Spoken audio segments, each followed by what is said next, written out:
என் சாதியில இருந்தா மட்டும்தான் நான் என் பொண்ணை கொடுப்பேன் அப்படின்றது எந்த விதத்துல நியாயம் சார்? உங்க மேல இருக்கிற அக்கறை உங்க அம்மா அப்பா தவிர யாருக்கு இருக்கும்? 4 நாள் பைக்ல சுத்துறவனுக்கா? சார் இன்னொரு டயலாக் ஒன்று ட்ரெய்லர்ல பார்த்தோம். என்ன இருந்துச்சுன்னா, மண்ணில் விவசாயம் பண்றதை விட பொண்ணோட வயிற்றுல விவசாயம் பண்ணணும். இந்த டைலாக், இந்த ஒப்பிடுதலை எப்படி சார் பார்க்கலாம்? இதை விட அதிகமா பேசியிருக்காங்க. சமூகத்துல நிறைய இருக்கிற அவங்க கிட்ட இன்ஸ்பயர் தமிழகம் எல்லாம் ஒரு பெண்கள் வயிற்றில் கரு வளர வேண்டும் சொன்னாலும் இருக்காங்க. நான் வீடியோ அனுப்பிச்சுமா உங்களுக்கு? பிசிகே விடுதலை சிறுத்தைகள் கட்சியை தான் ஓசிகே அப்படின்ற மாதிரி வச்சிருக்காங்களோ, இது டைரக்டா சொல்லிடலாமே, எதுக்கு இன்டைரக்டா ஓசிகே அப்படின்னு சொல்லணும் அப்படின்ற மாதிரி அப்படி தோணுச்சு உங்களுக்கு? உங்களுக்கு எப்படி தோணலையா சார்? கிளி மாதிரி இருக்கிற பிள்ளைய, காசோடு இருக்கிற பிள்ளைய டார்கெட் பண்ணி கரெக்டாக யாரெல்லாம் காரில் போகிறாங்க, யாரெல்லாம் புள்ள வெள்ளையாக இருக்குது, யாரெல்லாம் பைக்கில் வர்றாங்க, எத்தனை சொத்து சேருன்னு சொல்லி கணக்கு பண்ணி வேலை வெட்டியெல்லாம் விட்டுட்டு ஊருக்குள்ள ஒரு 10 பேர் உட்காந்து பொண்ணுங்களை கரெக்ட் பண்ணுறதா வேலையாக வச்சுருப்பாங்களா சார்?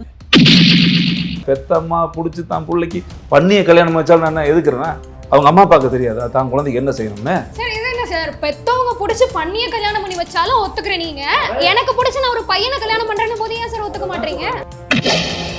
எதுக்கு சார் சாகணும்? ஏங்க பொண்ணு அவளுக்கு பிடிச்சவனை கல்யாணம் பண்ணிக்க போறா, இதுல சாகிறதுக்கு என்ன இருக்கு? அதான் சொல்றேன், இந்த புரட்சி பேசுற பெண்கள் கொஞ்சம் இருக்கிறாங்க ஊர்ல. என் அப்பா செத்தா நான் தாண்டா அழுவேன், நீ உன் நாய் செத்ததுக்கு அழுவ நாயே. மாட்டுக்கறி சாப்பிடுறவங்க பவரா இருப்போம், சம்திங் பண்ணுவோம் அப்படின்ற மாதிரி அவர் சொல்லி. மாட்டுக்கறி சாப்பிட்டா உடம்பு பலமா இருக்குன்னு நிறைய பேர் பேசுறாங்க, அதெல்லாம் நீ கேட்கலையா? பொண்ணுங்க தான் குடும்பத்தோட கௌரவம்னா பையன் எப்படி போனாலும் பரவாயில்லையா? ஏன்னா இந்த படம் முழுக்க நாடக காதலை மையப்படுத்தி எடுத்த படம்.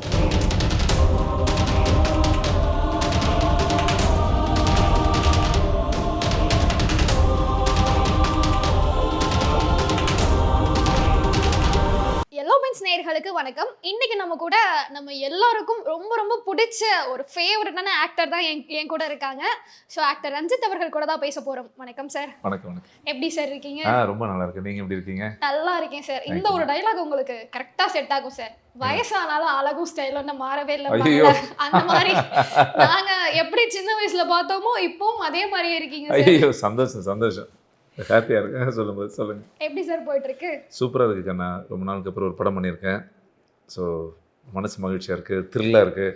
ரொம்ப வருஷம் கழிச்சுங்கிறதுனால மக்கள் அதுக்கான அங்கீகாரம் எப்படிங்கிறதுல ஒரு பெரிய ஒரு ஆர்வம் இருக்குது சார். இப்போ உங்கள் படத்துடைய ட்ரெய்லர் பார்த்தோம் சார். இப்போதைக்கு கரண்ட் ட்ரெண்டாக எல்லாருமே வந்து டிஸ்கஸ் பண்ணக்கூடிய ஒரு டாப்பிக்காக இருக்கிறதே படத்தோட ட்ரெய்லர் தான் சார். படத்தை பற்றி பேசலாமா சார்? Oh yes please. அந்த டைட்டில் கவுண்டம்பாளையம் அப்படின்னு இருக்குல்ல சார், அது வந்து ஏதாவது குறிப்பிட்ட சாதிய ரீதியான படமாக இருக்குமோ? இல்லைக்கண்ணா, அப்படிலாம் ஒன்றுமே இல்லை. அதுக்கு இப்போ நானும் படிச்சுக்கிட்டே வரேன். என்னை பற்றி நிறைய பேர் இதெல்லாம் ஒரு பேசுகிறாங்க, சாதிய படமாக இருக்குமான்னு. இப்போ நான் ராசக்காபாளையம்னு படம் எடுத்தேன். அது ஒரு ஊர் தான், சரிங்களா? பிள்ளையாரப்பட்டி இருக்குது நம்ம ஊரில், போடி நாய்க்கனூர் இருக்குது. இப்படி ஒரு ஊர் பேர்கள் நிறைய சொல்லிக்கிட்டே போகலாம். ஒரு செட்டிப்புறம் இருக்குது, செட்டிப்பாளையம் இருக்குது. இதில் நான் என்னுடைய சட்டமன்ற தொகுதி, நான் பிறந்த ஊர் கவுண்டம்பாளையம். நான் இது தேடியெல்லாம் ரொம்ப ரிஸ்க் எடுத்துலாம் வைக்கல. ஆக்சுவலாக பசுபதி ராசக்காபாளையம் படத்துக்கே இதை தான் டைட்டிலாக வைக்கணும்னு நினச்சிருந்தேன். ஸோ அப்போ வச்சுருந்த டைட்டில் அது ரொம்ப நாள் அப்படியே இருந்துச்சு. இந்த படத்துக்கு நான் யூஸ் பண்ணேன். நீங்கள் அந்த படத்துக்கு வச்சுருந்தா கூட இது இவ்வளோ பெரிய ஒரு பேசு பொருளாக இருக்குமான்னு தெரியல. ஏன்னா படத்துடைய ட்ரெய்லர் பார்த்தோம், அதில் இருக்கக்கூடிய விஷயங்களாக இருக்கட்டும், அதெல்லாம் பார்க்கும்போது கவுண்டம்பாளையம் அப்படின்னு பார்க்கும்போது இது சாதிய படமாக இருக்குமோ அப்படின்ற சந்தேகம் தான் சார் வருது. இப்போ அப்படி ஆயிடுச்சு கண்ணா சினிமா. இப்போ எல்லாத்துக்குமே நீங்கள் சாதியே இல்லாமல் சாதாரணமாக இருந்தால் கூட அவங்களுக்கு அந்த பேர் வச்சுருவான். உங்களை பேர் வச்சு நம்மளை புறந்தள்ளணும், சமூகத்திலேருந்து நம்மளை பிரித்து வைக்கணும். இவர் இந்த படம் ஓடக்கூடாது அப்படின்ற நம்மளை ஒரு ஒதுக்குப்புறமாக தள்ளி வைக்கணும் நம்மளை. இப்போ அதுதான் இப்போ நடந்துக்கிட்டே இருக்குது. ட்ரெய்லரில் வரக்கூடிய ஒரு வசனம் ஒரு பெண்ணாக பார்க்கும்போது எனக்கு அது மனசில் ஒரு சஞ்சனத்தை ஏற்படுத்துகிற மாதிரி தான் சார் இருந்துச்சு. அதில் என்ன சொன்னாங்கன்னா, பொண்ணு லவ் பண்ணால் எந்த அப்பா ஒத்துப்பாங்க, அதனால் அந்த ஒரு விஷயம் பண்ணால் ஏற்றுப்பாங்க இப்படின்றத இந்த ஒரு டயலாக் எந்த நோக்கத்தில் சார் அது படத்தில் வந்துச்சு? இப்போது நான் ஒன்று கேட்குறேங்க. சமீபத்தில் ஒரு படம் அட்டக்கத்தின்னு நினைக்கிறேன். நான் நிறைய படங்களில் நீங்கள் இதை பார்த்துருந்துருக்கலாம், நிறைய படங்களில் நீங்கள் கேட்டிருக்கலாம். அந்த வசனமே இருக்கும் அந்த படத்தில், சரியா? நான் வசனமே இருக்கும் படத்தில். அவங்க பாசிட்டிவாக சொல்லியிருப்பாங்க, நான் அதை நெகட்டிவாக சொல்லியிருக்கேன். அதில் நான் நல்ல அதுதான் சொல்கிறேன். நீங்கள் ட்ரெய்லர் பார்க்கும் பொழுது இந்த விஷயத்தை பேசுகிறவனுக்கு தான் அடி. இந்த ஒரு விஷயம் பண்ணா பொண்ணு வீட்ல ஒத்துப்பாங்க அப்படின்னு சொன்னதுக்கு அப்படின்னு பதிலா அதை இப்போ அதை அப்படி சொல்ற டீம் இருக்கிறாங்க. அவங்க தான் படத்துல வச்சிருக்கிறாங்க வில்லனுகளாவே. ஓகே சார், நம்ம ஒரு நெகட்டிவா ஒரு விஷயம் நடக்குது அப்படின்னும் போது நம்ம அதை அப்படியே மக்கள் கிட்ட கொண்டு போய் சேர்க்கறதுக்கு பதிலா நல்லா படிங்கடா, நல்ல வேலையில இருங்க, நல்லா சம்பாதிச்சு நீங்க ஒரு செட்டில்டா இருந்தாலே பொண்ணு வீட்ல பொண்ணு ஆட்டோமேட்டிக்கா கொடுக்க போறாங்க. ஏன்னா இந்த காலகட்டத்துல பெருசா பேரண்ட்ஸ் அந்த அளவுக்கு கேஸ்ட் பாக்குறது கிடையாது. பையன் செட்டில்டா இருந்தாலே பொண்ணு கொடுக்கறதுக்கு ரெடியா ஒரு சிலர் நிமிஷம் இருக்காங்க. ஒரு நிமிஷம் சாரி, என் படம் இந்த கதை இல்ல. இருந்தாலும் நீங்க நல்ல ஒரு நான் என்ட்ரைட் பண்ண நினைச்சிக்க வேணாம். டக்குன்னு நான் மறந்துடுவேன் ஏதாவது கேள்வி கேட்கும். அதை நான் சொல்லிடுறேன், அப்புறம் நீங்க சொல்லி முடிச்சுவாங்க. இந்த காலத்துல பேரண்ட்ஸ் சாதி பாக்குறது இல்லைன்னு சொல்றீங்களா? பெருவாரியா ஏன்னா இதை பாக்குறது பார்த்துட்டே இருக்கிறாங்க மக்கள். நான் இந்த கேள்வி நான் உங்களுக்கும் அதை வைக்கிறேன். பெருவாரிய மெஜாரிட்டியா பேரண்ட்ஸ் வந்து சாதி பாக்குறது இல்லை. பொண்ணுக்கு பையனை பிடிச்சிருக்கு அப்படின்னும் போது பையன் நல்ல பையனா இருந்தா கட்டி கொடுக்கலாமே சார். அதை விட்டுட்டு நீ இந்த சாதியில பிறந்துட்ட, என் சாதியில இருந்தா மட்டும்தான் நான் என் பொண்ணை கொடுப்பேன் அப்படின்றது எந்த விதத்துல நியாயம் சார்? பையன் நல்ல பையனா இருந்தா கட்டி கொடுக்கலான்ற ஒரு பொண்ணு கேட்குறா இல்லையா? அந்த பொண்ணு கேட்கறது பெத்தவங்களுக்கு வில்லனா பாக்குறீங்களா? உங்க மேல இருக்கிற அக்கறை உங்க அம்மா அப்பா தவிர யாருக்கு இருக்கும்? 4 நாள் பைக்ல சுத்துறவனுக்கா? அப்ப என் வாழ்க்கையை முடிவு பண்ற ஒரு உரிமை எனக்கு இல்லையா? எப்படி சொல்றீங்க? எனக்கு ஒருத்தர் பிடிச்சிருக்கு, நான் அவரை கல்யாணம் பண்ணிக்கிறேன், வீட்ல தான் சார் வந்து சொல்றேன். இவங்க ஒத்துக்காத பட்சத்துல தானே அவங்களுக்கு தெரியுமில்ல, அவங்களுக்கு தெரியுமில்ல. என்னை விட என்ன யாரால சார் அந்த அளவுக்கு புரிஞ்சுக்க முடியும்? எத்தனை நாள் புரிஞ்சுட்டீங்க? 30 வருஷம் வாழ்ந்திருப்பீங்களா? அவங்க என்ன வளர்க்குறாங்க, நான் என் 18வது வாழ்க்கையை வாழ்றேன். 12வது படிச்சிருப்பீங்க, 10வது முடிச்சிருப்பீங்க, ஸ்கூல் போயிருப்பீங்க, 4 நாள் டுருமா 5ஆவது நாள் பார்ப்பீங்க. அப்படியே சினிமாவில் தனுஷ் பாட்டெலாம். அது பருவ மாற்றங்கள் கண்ணா, அது வாழ்க்கை ஆயிடாது. உங்கள் அம்மாவுக்கு தான் தெரியும் உங்களுக்கு எங்கே கட்டி வரும், எங்கே அக்கி வரும், எங்கே தூக்கம் வரும். உங்களுக்கு பஸ்ஸில் போனால் வாந்தி வருமா இல்லையா? ஃப்ளாஸ்கில் கூடையை வச்சுட்டு ஸ்கூலுக்கு வாசலில் காத்திருக்கிறது, இது எப்போ படிக்கணும், டியூஷன் எங்கே போகணும், உனக்கு ஒத்து வராதடி, தலையில் குடிக்காத, ஆஸ்மா வரும், 3 நாளைக்கு குளிக்கக்கூடாது, படுத்துக்க, வேப்பலை அடிக்கிறது, படுக்க வைக்கிறது, கொசு கடிச்சா தடுத்தடுப்பாக வந்துன்னு உங்களுடைய உள் உணர்வு ஒரு அணு வரைக்கும் தெரிஞ்சது உங்கள் அப்பா அம்மா மட்டும்தான். நாளைக்கு இந்த பெண் புள்ள அறியாத வயசில் படித்து முடித்து அந்த பருவம் 16, 17, 18 அது முடியும் பொழுது அந்த பிள்ளைக்கு அந்த ஏஜில் பொருளாதாரம் தெரியாது, காதல் கண்ணை மறைச்சிடும், மாப்பிள்ளை எப்படிப்பட்டவனே தெரியாது, அந்த மெமரிஸ்லாம் வேறையாக தான் இருக்கும். ஏன்னா அவங்களுக்கு பொருளாதாரத்தை பற்றி யோசிச்சா காதலே இல்லைங்க. காதலுக்கு கண்ணே கிடையாது, அதை நான் ஒத்துக்கிறேன், மனசு தான். ஆனால் இந்த பெண்கள் அதை நம்பிடுவாங்க, மாற்றிடுவாங்க.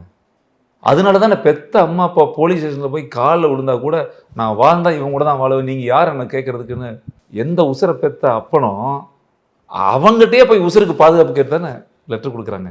எங்கள் அப்பா அம்மா வந்து காப்பாற்றுங்க. ஒரே ஒரு விஷயம் சார், இப்போ என்னன்னா, இப்போ 16, 17 வயசுல இருக்க பொண்ணுங்களுக்கு காதல் கண்ணை மறைச்சிடும், இதெல்லாம் எதுவுமே பார்க்க மாட்டாங்கன்னு சொல்றீங்கல்ல சார். இப்போ 22 வயசு 23 வயசுன்னா அவங்க சம்பாதிக்க ஆரம்பிச்சிருப்பாங்க, அவங்களுக்கு 4 விஷயங்கள் தெரியும். ஸோ அந்த வயசுல காதலிச்சா ஓகேவா சார்? காதல் 50 வயசுல காதலிக்கலாமா? அப்போ இதுக்கு வந்து பெற்ற அம்மா பெற்றோர், நான் சொல்றேன், இதுக்கு சாதி சாயமே பூச தேவையில்லை, சுயசாதியிலையும் நடக்குதுன்னு சொல்றேன். என்னுடைய வாதமே வேறு. நான் சொல்ல வந்த இந்த கதையினுடைய கருப்பை திருச்சி வேற மாதிரி இருக்கு இப்போ சமூகத்துல. பட் நீங்க கேட்கறது எனக்கு ஒரு வாய்ப்பா இருக்கு. இவன் பண்ணாதான் தப்பு, அவன் பண்ணாதான் தப்புங்கிறது அல்ல சார். இன்னொரு டைலாக் ஒன்று ட்ரெய்லர்ல பார்த்தோம், என்ன இருந்துச்சுன்னா, மண்ணில் விவசாயம் பண்றதை விட பொண்ணோட வயிற்றுல விவசாயம் பண்ணணும். இந்த டைலாக், இந்த ஒப்பிடுதலை எப்படி சார் பார்க்கலாம்? மண்ணுன்றது உயிரற்ற ஒரு பொருள், ஆனால் பெண் அப்படி கிடையாது, உயிருள்ள உணர்வுள்ள ஒரு உயிர். ஸோ பொண்ணை வந்து மண்ணோட கம்பேர் பண்ணுற இந்த கம்பேரிசனை எப்படி பார்க்குறது? ஸோ அது மட்டும் இல்லாமல் பொண்ணோட வயிற்றுல விவசாயம் பண்ணணும் அப்படின்றது இது என்ன சார்? எவ்வளோ தப்பாக இருக்குது பார்த்தீங்களா? இவனில் விடலாமா? இவ்வளோ கேட்குறதுக்கே கோவம் வருது இல்லை? அடிக்கணும்னு தோணுது உங்களுக்கு? இந்த வசனம் பேசணும் தோல் உரிக்கணும், உண்மையாக தோல் உரிக்கணும்னு தோணுது இல்லை? என்னடா இப்படி இப்படா பேசுவ நீ அப்படின்னு தோணுதில்லை நமக்கு? அதைத்தான் நான் இந்த படத்தில் செஞ்சுருக்கேன். இதை பேசுகிறவங்க தான் கெட்டவன். நான் கம்மியாக வச்சுருக்கேன் படத்தில் வசனத்தை, நாகரிகம் கருதி. நம்ம தாய்மார்கள் பார்ப்பாங்க, பெண் பிள்ளைகள் பார்ப்பாங்க, நம்மளை தப்பாக நினச்சக்கூடாதுன்னு நான் கம்மி பண்ணியிருக்கேன். நான் இந்த படத்தில் பாதி வசனங்களை நான் சொந்தமாக எழுதலைக்கன்னா நிறைய வீடியோஸ் பார்த்தேன். பெரும் பெருச்சாளிகள், ஆசான்கள், நம்ம சமூகத்தில் இருக்கக்கூடிய சமூக நல சீர்திருத்தவாதிகள், நிறைய பேருனுடைய பேச்சுக்கள், நிறைய பேருனுடைய சமூக வலைத்தளங்களில் மற்றவர்கள் மனசு பாதிக்கும்னு வரைக்கும் இல்லாத தாந்தோண்டித்தனமான பேச்சுக்கள் எல்லாத்தையும் பார்த்துட்டு இதை விட கம்மியாக எழுதுனா போதும்னு எழுதியிருக்கேன். அப்போ இதை விட அதிகமாக பேசியிருக்காங்க. சமூகத்தில் நிறைய இருக்கிற தங்கம். அப்போ அவங்க கிட்ட இருந்து இன்ஸ்பயர் பண்ணி தமிழகம் எல்லாம் ஒரு பெண்கள் வயிற்றில் கரு வளர வேண்டும்னு சொன்னாலும் இருக்காங்க. நான் வீடியோ அனுப்பிட்டுமா அவங்களுக்கு? நல்லா இருக்காது, கேவலமான. நான் என்ன சொல்கிறேன், இப்போ நான் இந்த படம் பண்ணும்போது சாமி, இது நான் சும்மா இன்றைக்கி உட்காந்து சினிமாவில் நீங்கள் இவங்கெல்லாம் ஒரு 5 பேர் உட்காந்து நான் டிஸ்கஷனுக்கு வச்சு இந்த கதை எடுக்கவே இல்லை. நடந்த ஒரு கதை 18 வருஷத்துக்கு முன்னாடி, நான் காலங்காலமாக நடந்துகிட்ருக்கு, இன்றைக்கி நடந்துகிட்ருக்கு, இப்போ நடந்துகிட்ருக்கு ப்ரெசண்ட்டு. போன வாரம் 2 பேர் ஓடிட்டாங்க. நேற்று நைட்டு எனக்கு தெரிஞ்சவங்க ஒரு பொண்ணு காணும்னு கம்ப்ளைண்ட் கொடுத்துருக்காரு. அடுத்த வாரம் 10 நடக்கும், அடுத்த மாதம் 100 நடக்கும், நடந்துக்கிட்டே இருக்கும். இப்போ நான் சந்தித்த கதை 18 வருஷத்துக்கு முன்னாடி ஒரு குடும்பம். அந்த தாக்கம் என்னை ரொம்ப பாதிச்சது. அதனுடைய பின்விளைவுகள் அந்த குடும்பத்துக்கு ஏராளம். அப்போ நான் அந்த படம் பண்ணணும் அப்படின்னு நான் ரொம்ப நாளாக அந்த கதையை என் மைண்டுக்குள்ளே வச்சுட்டே இருக்கேன். ஸோ இந்த படத்தில் நான் எடுத்து இந்த படத்தை முதல் கொண்டு இந்த படத்தில் வெளியே வர்ற ஒரு காட்சிகளும் இப்போ நீங்கள் கேட்ட அந்த வசன காட்சிகள் முதல் கொண்டு அந்த வில்லன் நான் நேரில் சந்தித்தவன் தான், நான் பார்க்குறவன் தான், பல பேருக்கு தெரிஞ்சவன் தான். ஸோ நான் கற்பனையாக ஒருத்தன் இப்படி இருப்பானோ, ஒருத்தன் அப்படி இருப்பானோ, அதை நான் அந்த ஏரியாக்கே வரல. நான் அதனால தான் அதை தான் நான் சொல்கிறேன். நம்ம இதை பொய்யானால கதை கற்பனை கதையெல்லாம் கிடையாதுங்க. சும்மா சினிமாக்காக எழுதினேன், யார் மனதும் புண்படும் வகையில் அல்ல. இது நான் அப்படின்னு இப்படின்லாம் பூசின மாதிரி இருக்கும், பூசாத மாதிரி இருக்குன்ற ஆள் நான் இல்லை. பூசியிருக்கேன். இப்போ பேச்சு கம்மியாக பேசுகிறேன், படத்தில் நிறைய பேசியிருக்கேன். நீங்களே சொல்கிறீங்க 18 வருஷத்துக்கு முன்னாடி நடந்த ஒரு விஷயம் என்னை பாதிச்சுது அப்படின்னு சொல்லிட்டு.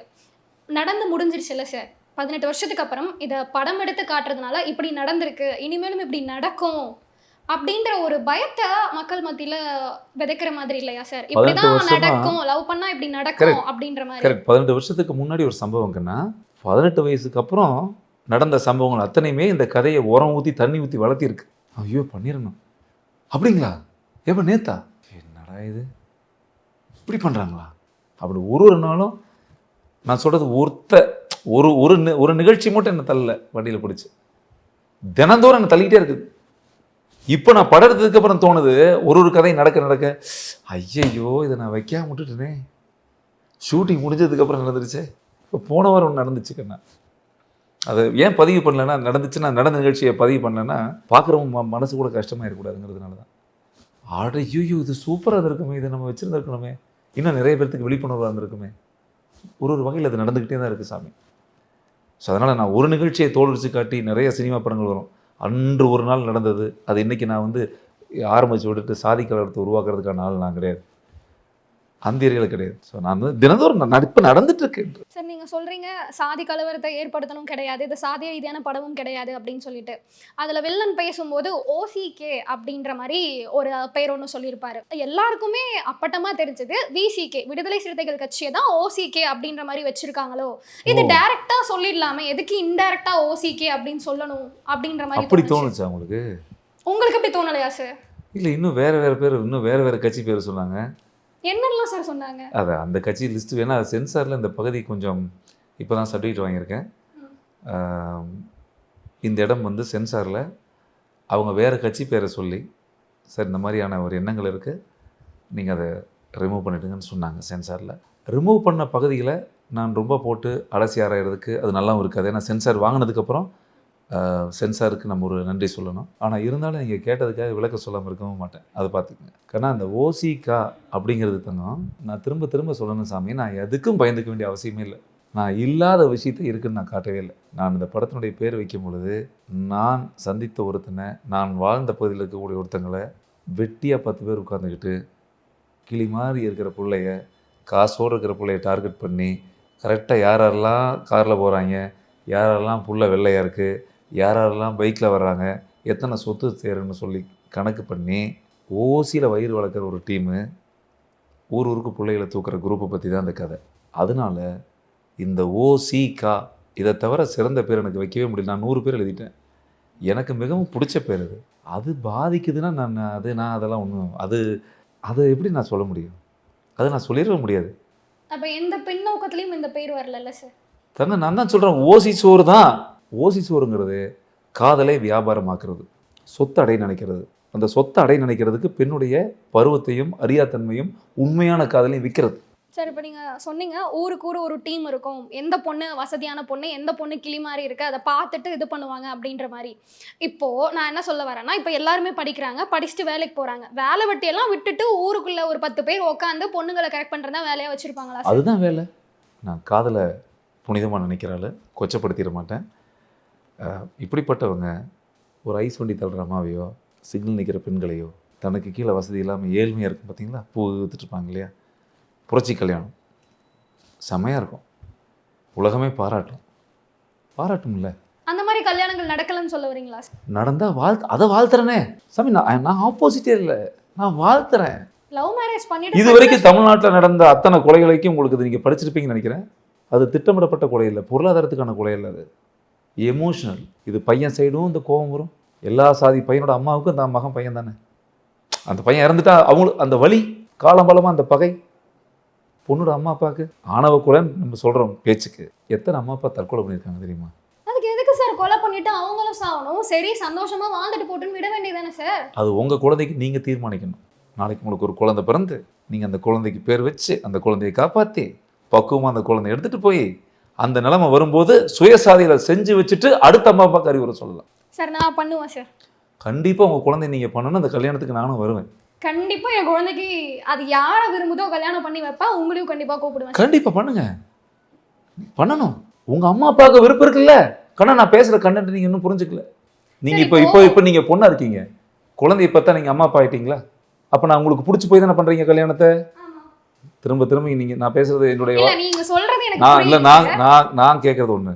நான் பண்ணி வைப்பேன் சார் என் குழந்தைக்கு. பண்ணுங்க சாமி, அதை தானே சொல்கிறேன். பெத்த அம்மா பிடிச்சி தான் பிள்ளைக்கு பண்ணிய கல்யாணம் வச்சாலும் நான் என்ன எதுக்குறேன்னா அவங்க அம்மா அப்பாவுக்கு தெரியாதா தான் குழந்தைக்கு என்ன செய்யணும்னு? சார் இது என்ன சார், பெத்தவங்க புடிச்சு பண்ணிய கல்யாணம் பண்ணி வச்சாலும் ஒத்துக்கிறேன். நீங்க அட, எனக்கு புடிச்சு நான் ஒரு பையனை கல்யாணம் பண்றேன்னு போது ஏன் சார் அதை ஒத்துக்க தான் மாட்டீங்க? சொல்கிறேங்க. உங்களுக்கு ஒரு பண்ணியை பிடிச்சிருச்சுன்னு வச்சுக்கோங்க, அம்மா நான் பண்ணி தான் கல்யாணம் பண்ணிக்குவேன். உங்கள் அம்மாவுக்கு பிடிச்சா பண்ணிக்க வேண்டியதானே. அது எனக்கு பிடிச்ச ஒரு பையனை நான் பண்ணிட்டு போயிடுவேனே அது சார். இத்தனை நான் வருஷமா நான் உதாரணமா மிருகத்தையே சொல்லிட்டேங்க. இப்போ உங்களுக்கு ஒரு மிருகத்தை பிடிக்குன்னு வச்சுக்கோங்க, அம்மா நான் கட்டினா மிருகத்தை தான் கட்டுவேன். ஐயோ என்ன கருகன்னு மிருகத்தை கட்டிட்டு வரைய காண்டா மிருகத்தை எப்படி வீட்டுக்குள்ள கூப்பிடுறதுன்னு கெஞ்சுவாங்க, அழுவாங்களா இல்லையா? அதை மீறி உங்க அம்மா செமடி காட்டெருமையை கல்யாணம் பண்ணிட்டு வந்துட்ட, ஊரே பார்க்குற அளவுக்கு நீ கல்யாணம் பண்ணிக்கன்னு சொல்லிட்டாங்கன்னா சிறப்பே. நமக்கு தெய்வம் நம்ம அம்மா தான், நம்ம அப்பா தான். சார் இத்தனை வருஷமா அப்பா அம்மா தான் பெத்து வளர்க்குறாங்க, ஒவ்வொன்றும் பார்த்து பார்த்து பண்றாங்க. அது எல்லாமே புரியுது. இதுல வந்து முரண்பாடே கிடையாது சார். இத்தனை வருஷமா பார்த்துக்கிட்டாங்க, ஒரு 25 வருஷமா பார்த்துக்கிட்டாங்கன்றதுக்காக மிச்சம் 75 வருஷத்தை அவங்க சொல்ற எவனையும் ஒருத்தனை கல்யாணம் பண்ணிட்டு என்னால போக முடியுமா சார்? 25 வருஷமா பார்த்துக்கிறதுனால தான் உங்க பைக்கை வெளியே வச்சிருக்கிறீங்க, கார் வெளியே பூட்டாமல் வந்திருக்கீங்களா, ஹெல்மெட்லாம் வெளியே வைக்கீங்களா. ஹெல்மெட் பைக்கை விட்டுருங்க, இப்பெல்லாம் ஹெல்மெட் வச்சு அதுக்கு ஒரு லாக்கு டட்டக்குன்னு திருடு. எவ்வளோ உஷார் நம்ம வாழ்க்கையில். அப்பா அம்மா சேரலைன்னா நம்ம பிறந்திருப்போம் சாமி. இந்த உலகமே அந்த கைப்பிடிச்சு நடந்து கூட்டு போனதான் சாமி. இந்த தூக்கிட்டு போக தெரிஞ்சவங்களுக்கு பெத்த அம்மாட்ட பேச தெரியலையாங்கிறது தானே. பேசி அவங்க ஒத்துக்கிட்டாதான் இவங்க சுமூகமா கல்யாணம் ஒத்துக்கிட்டா அந்த பையன் நல்லவனா இருந்திருப்பான். ஏய் சரியான சரியான சரியான சரியான ஒரு பையனையா பார்த்துட்டுடி, சூப்பர்டி. சரி, இப்ப இருக்கிற பெரும்பாலும் இல்ல சில பெற்றோர்கள் வந்து பையன் நல்லவன் கெட்டவன்றதை தாண்டி நம்ம சாதிக்குள்ள இருக்கானா இருந்தானா எப்படி இருந்தாலும் பரவாயில்லப்பா அப்படின்னு ஒத்துக்கிற சிலரை நான் பார்த்திருக்கேன் சார். கண்ணா நான் ஒன்று சொல்லட்டுமா? ஏங்க நம்ம சாதிக்குள்ள இருக்கட்டுமேங்க, அப்படி நினைச்சாலும் நினைச்ச என்ன தவறு? பட் இந்த நாடக காதல்ங்கிறதுலாம் இங்கே பிரச்சனை. Exactly sir. நானும் கேட்க வந்தது என்னன்னா, இந்த நாடக காதல்ன்ற டேர்ம் வந்து எதை சார் டிஃபைன் பண்ணுது? இப்போ ஒரு பக்கம் தன் சாதியை விட மேல் சாதி அப்படின்னு சொல்லிக்கிறாங்க. இங்க மேல் சாதி கீழ் சாதின்னு எதுவுமே கிடையாது, எல்லாருமே ஈக்குவல் தான் சார்.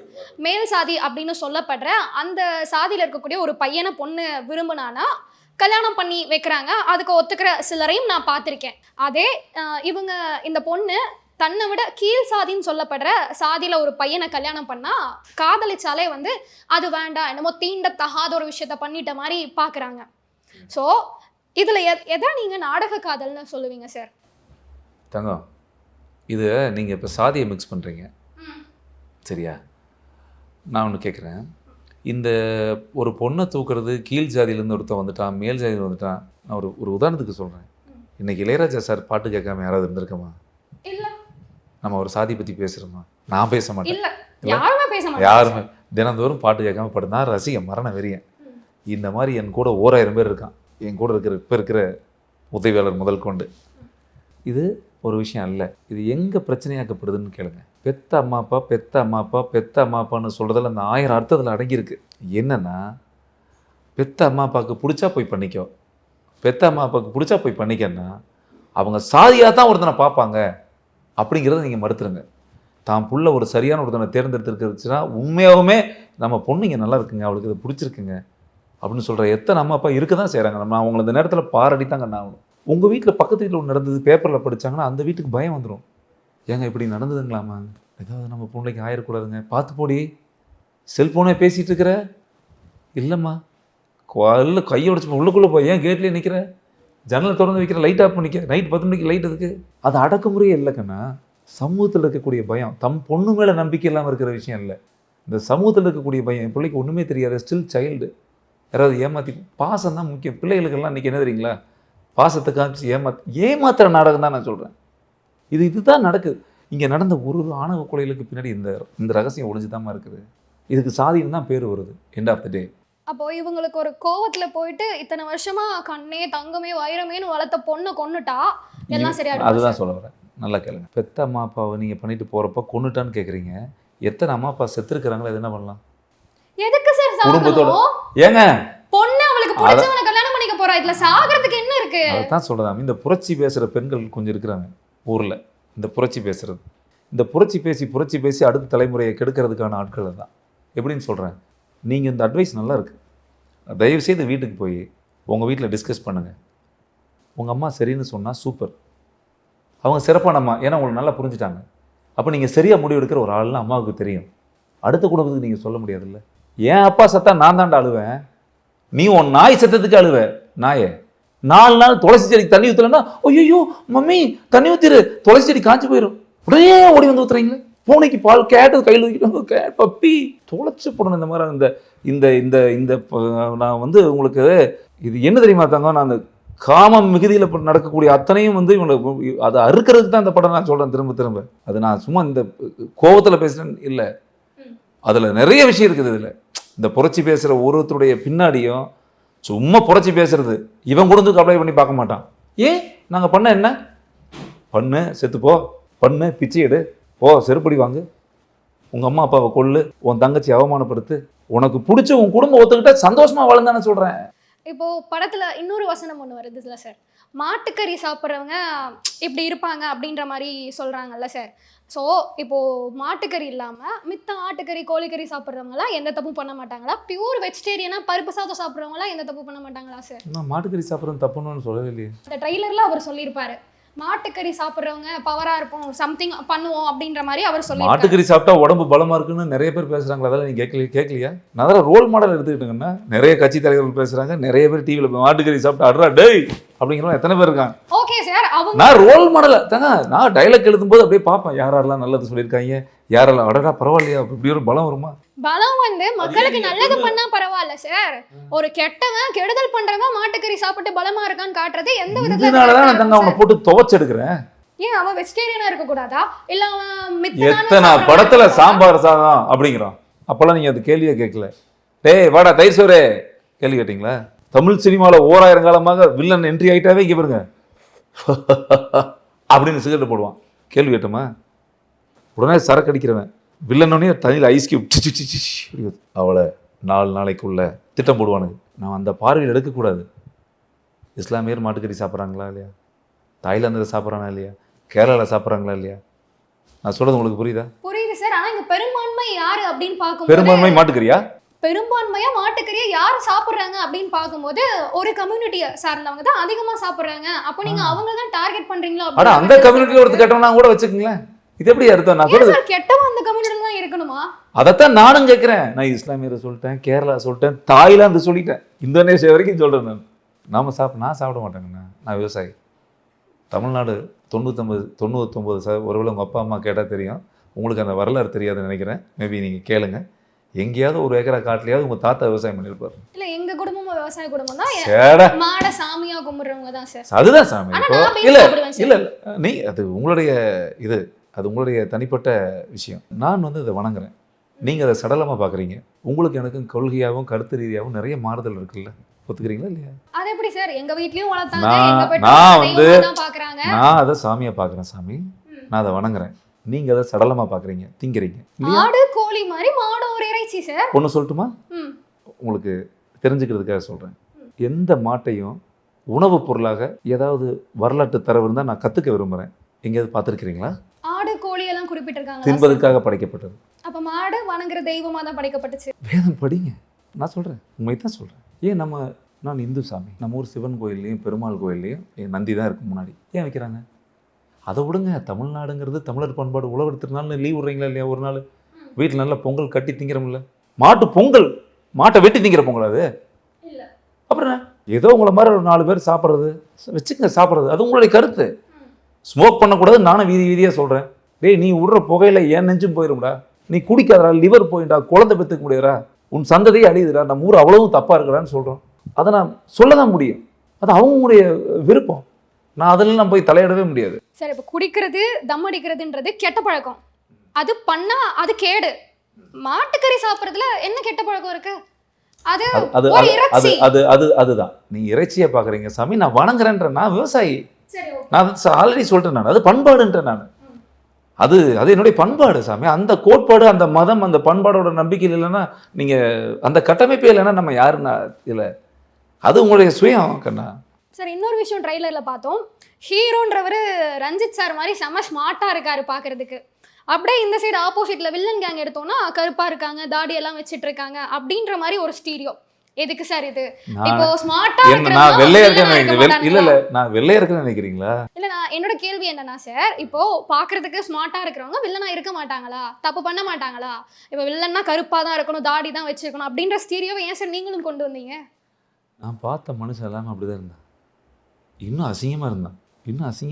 என்ன சார் சொல்றீங்க? நான் பார்த்த ஆளு கதையில அவனை மாதிரியே ஒருத்தனை பிடிக்கணும் தான் ஒருத்தனை பிடிச்சேன். நான் ஒருத்தனை காட்டெருமை மாதிரி ஒருத்தனை பார்த்துட்டு அழகாக அரவிந்த் சாமி மாதிரி ஒருத்தனை போட்டேன்னா அந்த கதை என் மண்டைக்குள்ள சீனே உட்காராது. விஷுவல் கடப்பாருன்னு தானே சொல்லணும். நான் இன்னுமே சரியான ஆள் கிடைக்கலையான்னு ஃபீல் பண்ணேன். அவசரத்துக்கு வேறு வழி இல்லை. ஓகே, கரெக்டாக கிடச்சிட்டேன் நான். ஸோ வெள்ளையாக இருக்கிறவன் தான் இதை செய்வான், தப்பாக இருக்கிறவன் தான் போர்ட்ரேட் பண்ணுவான், இவன் இப்படி இருந்தால் பண்ணுவான், அப்படி இருந்தால். எத்தனை சினிமாக்களில் வெள்ளையாக இருக்கிறவன் கெட்டவனாக இருந்திருக்கான், கருப்பாக இருக்கிறவன் நல்லவனாக இருந்திருக்கிறான். ஸோ இந்த திங்கிங்கெல்லாம் உண்மையுமே இப்போ ப்ராமிஸாக நான் அப்படியெல்லாம் அந்தளவுக்கெல்லாம் நான் யோசிச்சிருந்தேன்னா இன்னும் பயங்கரமாக எடுத்துருக்கலாமோன்னு தோணுது. ஏன்னா இன்னும் மெனக்கெட்டுருக்கலான்னு தோணுது. நான் மண்ணோட கலர் மண்ணை சார்ந்தவனாக இருக்கணும். நான் ஒரு கிராமத்துக்கு போனால் அந்த மண்ணில் இருக்கிறவன் அந்த கலரை சார்ந்தவனாக இருக்கணும். நான் அங்கே போய் வடக்கன்ஸ் மாதிரி 2 பேர்த்து உட்கார வச்சேன்னா, ஏய் கே பாய் ஏறாவன் பாம்பேக்காரனாக்குறான்னு சொல்லுவானுங்க. வாப்பா முத்துசாமி நம்ம ஊருக்காரங்க. அந்த கலரு அவ்வளோதான். நீங்கள் என்ன வெள்ளையான்றீங்க, அது ஒரு சந்தோஷம் எனக்கு. அடுத்தது சரி, அப்புறம் இன்னொரு வசனம் ஒன்று சொல்லியிருந்தாங்க, பொண்ணுங்க தான் குடும்பத்தோட கௌரவம் அப்படின்னு சொல்லிட்டு. பொண்ணுங்க தான் குடும்பத்தோட கௌரவம்னா பையன் எப்படி போனாலும் பரவாயில்லையா? அப்போ ஆம்பளை பையன் என்ன வேணாலும் அப்படி இல்லை பண்ணிக்கலாம் சாமி. எப்பயுமே நம்ம ஊரில் சாமி அம்மனை வழங்குற சாமி. நீங்கள் அதை இது ஒரு விஷயம் இருக்குது. நான் சும்மா 10ஆம் பேசல, அதை நீங்கள் அதை பார்த்துக்கணும். நீங்கள் அந்த பையனை அதான் சொல்லுவான்.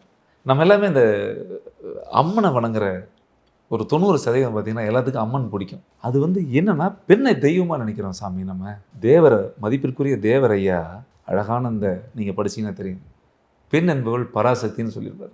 இப்படி நிறைய வரலாற்று கூட்டு இருக்குன்னா நம்ம சும்மாலாம் ஒரு பெண்ணை மதிக்கிறது. ஏங்க ஒரு பெண்ணை இந்த அளவுக்கு மதிக்கிறாங்களேன்னு ஏன் நீங்கள் சந்தோஷப்படலை? நீங்கள் ஒரு பெண்ணு தானே. நான் கேட்குறவங்கள அடடா நம்மளை மகாலட்சுமின்றாங்க, நம்மளை குலசாமின்றாங்க, இந்த அளவுக்கு மரியாதை தராங்களே, எவ்வளோ பெரிய பிறப்பு இது. அந்த பிறப்பு ஆடை எவிழ்த்து தெருவில் அரைகுறையா ஆடை சொல்கிற நாட்டுக்கு நடுவில் நம்ம ஊரில் மட்டும்தாங்க அந்த சிறப்பு இருக்குது. அது பெருமைப்படணும் இல்லை. அதை எனக்கு அந்த இடத்துல பெருமைப்பட தோணலை சார். ஏன்னா பொண்ணு தான் குடும்பத்தோட கௌரவம்னு சொல்லிட்டு சில வீடுகளில் சுயமாக முடிவெடுக்க விடுறதில்ல, பிடிச்சதை பண்ண விடுறதில்ல. குடும்பத்தோட கௌரவம் இது பண்ணக்கூடாது, குடும்பத்தோட கௌரவம் அது பண்ணக்கூடாது அப்படின்னு கௌரவம் தடங்களா தான் சார் கண்டிப்பாக இந்த பெண் என்ன சுயமா முடிவு எடுத்துருவா? மம்மி நான் ஒரு 40 ஏக்கர் உங்களுக்கு வாங்கி தரலான்னு இருக்கேன் அப்படின்னு சொன்னாலா? அப்பா தம்பிக்கெல்லாம் இனிமேல் காலேஜ் ஃபீஸ் நான் தான் கட்டுவேன், சுயமா முடிவு எடுப்பேன்னு சொல்லியிருக்கிறாளா? அப்பா நீங்க கவலைப்படாதீங்க 99 மார்க் தான் எடுப்பேன் அப்படி சுயமா முடிவு எடுத்தாளா? அப்பா நான் IAS ஆயிடுவேன்ப்பா சுயமா முடிவு எடுத்தாளா? அப்பா நீ இனிமேல் வேலைக்கு போகாதப்பா, அம்மா போயிட்டு பாத்திரம் விளக்காத, துணி துவைக்காத, நீ எல்லாம் நான் தான் துவைப்பேன், ஒரு மூணு துணி, டவுசர் கூடா தம்பி, லுங்கிடுறா, அந்த வேலைக்காரி துணியெல்லாம் போட்டோம் நான் தான் குப்புன்னு துவைப்பேன் கல்ல, எதுக்கு வாஷிங் மிஷினு, இனிமேல் நான் தான் வீட்டு வேலை செய்வேன், அந்த வீதியெல்லாம் கூட்டுவேன்னு சொன்னாலா? எந்த முடிவு எடுத்தா சுயமா முடிவு எடுக்கிறதா சார்? இல்லைங்க, உங்க அம்மா மட்டும் பாவமா, நீங்க மட்டும் ஏசியில் குப்புன்னு படுத்துக்க வேண்டிய, ஐஸ்கிரீம் சாப்பிட்டு மம்மி சாயங்காலம் 5 மணிக்கு பல்லு எடுக்கணும் பரவாயில்லையா? சுயமா முடிவு எடுக்கிற தன்மை இருக்க வேண்டிய இடத்துல இருக்கணும். அவ பாதுகாப்புக்கு ஒரு பிரச்சனை வரக்கூடிய எடுக்கக்கூடிய முடிவுகள் மட்டும் தான் அவங்க தலையிடுறாங்க கண்ணா. சார் நான் ஒரு விஷயம் சொல்லவா சார்? நான் கிராமத்துல இருந்து தான் சார் வந்தேன். நான் கும்பகோணத்துல படித்தேன். காலேஜ் திருச்சியில காலேஜ் ஹாஸ்டல்ல சேர்றதுக்கே எங்க அம்மா அப்பா ஒத்துக்கிட்டாலும் எங்க அம்மாவோட ரிலேட்டிவ்ஸ் யாருமே ஒத்துக்கல. அது ஒரு போராட்டமா இருந்துச்சு சார். போனா பொண்ணு கெட்டு போயிடும். எனக்கு தெரியாதா சார் எது எனக்கு நல்லது எது எனக்கு கெட்டதுன்னு எனக்கு தெரியாதா சார்? உங்களோட அவங்களுக்கும் தெரியுமில்ல, உங்களுக்கு என்ன தெரியும்? அவங்க கேட்டுக்க வேண்டியதானே, ஏன் அம்மா சொல்றீங்க? எங்க அதுதான் சொன்னாங்க. அதை தாண்டி நான் சரி உங்களை நீ படிக்கவே கூடாது, படிச்சதே போதும், வீட்டுக்குள்ளேயே உட்காருன்னு சொன்னாங்களா? சொன்னாங்க சார். நான் காலேஜ் முடிச்ச உடனே இந்த பதில் வந்துச்சு. பார்த்துட்டு இருக்காங்க, முடிச்ச உடனே கல்யாணம் பண்ணி வச்சிரலாம், எதுக்கு வேலைக்கெல்லாம் அனுப்புறீங்கன்னாங்க. நான் இப்ப சென்னை வேலை பார்க்கறதே எனக்கு ஒரு போராட்டம் சார். அப்படியா சார்? நீங்க நிறைய கிராமத்துல இருந்து இப்போ உங்க வீடு கொடுத்து வச்ச வீடா இருக்க, உங்க அம்மா அப்பா வசதியா இருக்காங்களா? இல்ல அட ஜாலியா படுத்து திங்க வேண்டியதானுங்க, என்ன பிரச்சனை உங்களுக்கு? நான் படிச்சது படிக்கிறதுக்கு இல்ல சார். நான் படிச்சது எனக்குன்னு ஒரு பேஷன் இருக்கு, வேலை என்ன பார்க்கணும். படிச்சீங்க? நான் விஸ்காம் படிச்சேன். அப்ப அதுக்கான துறையில் நீங்க வந்திருக்கிறீங்க. ஆமா சார். ஸோ இப்போ உங்க அம்மா அப்பா பாராட்டலையா கண்ணா?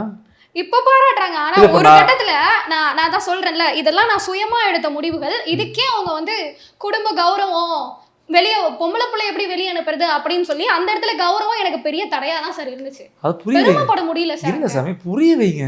இப்ப புரிஞ்சுட்டாங்கல்ல? இப்ப ஓரளவுக்கு புரிஞ்சுக்கிட்டாங்க சார். இப்ப ஓரளவுக்கு தான் புரிஞ்சிருக்காங்களா? எங்க அம்மா அப்பா நல்லாவே புரிஞ்சுக்கிட்டாங்க சார். சரி, சுத்தி இருக்கிறவங்க ஓரளவுக்கு புரிஞ்சுக்கிட்டாங்க உங்க அம்மா அப்பா புரிஞ்சா போதும் சாமி. உங்க அம்மா அப்பா புரிஞ்சா போதும். சார். இது ட்ரெய்லர் பார்த்த வரைக்குமே இந்த படம் வந்து நாடக காதலை மையப்படுத்தி எடுத்த மாதிரி தான் சார் எனக்கு தெரியுது. அப்படிதானே சார்? ஏன்னா இந்த படம் முழுக்க முழுக்க நாடக காதலை மையப்படுத்தி எடுத்த படம். இந்த படத்தில் காதலுக்கு எதிரியா நான் இல்லை, என் கதையும் அல்ல. காதலிக்கிற தன்மை பெற்றவங்களை பொறுத்தது, அந்த பிள்ளையை பொறுத்தது, இரு வீட்டாரையும் பொறுத்தது. ஒரு வீட்டாராக நான் சொல்லலை. அதனால் யாருக்கும் இந்த படம் எதிரியான படம் கிடையாது. இது தமிழகம் முழுக்க இருக்கக்கூடிய ஒரு பெற்றவங்களுக்கு உண்டான படம், ஒரு பிள்ளைகளுக்கு உண்டான படம், ரொம்ப மரியாதையான படம், நேர்மையான படம். கண்டிப்பா ஆமா. சார். படம் ரிலீஸ் ஆனோடனே பார்த்துட்டு எப்படி கண்டிப்பா. இருக்கு ஆனால் நீங்கள் கண்டிப்பாக எனக்கு ஃபோன் பண்ணுவீங்கன்னு எனக்கு தெரியும். கண்டிப்பாக கூப்பிடுங்க. உங்கள் அம்மாட்ட சொல்லுங்கள். இன்னைக்கு ரஞ்சித் பார்த்தா, இன்னைக்கு பேட்டி எடுத்தாலும் உங்கள் அம்மாட்ட சொல்லுங்கள். சரி, கண்டிப்பா கண்டிப்பா சார். கண்டிப்பாக சொல்லுங்கள். அந்த படம் நீங்கள் பார்க்கணும். எனக்கு கண்டிப்பா நாங்க பார்த்துட்டு எப்படி இருக்குன்றது நாங்களே கண்டிப்பா சொல்றோம் சார். கரெக்டாக எங்கண்ணா. நன்றி sir. Thank you so much. Thanks.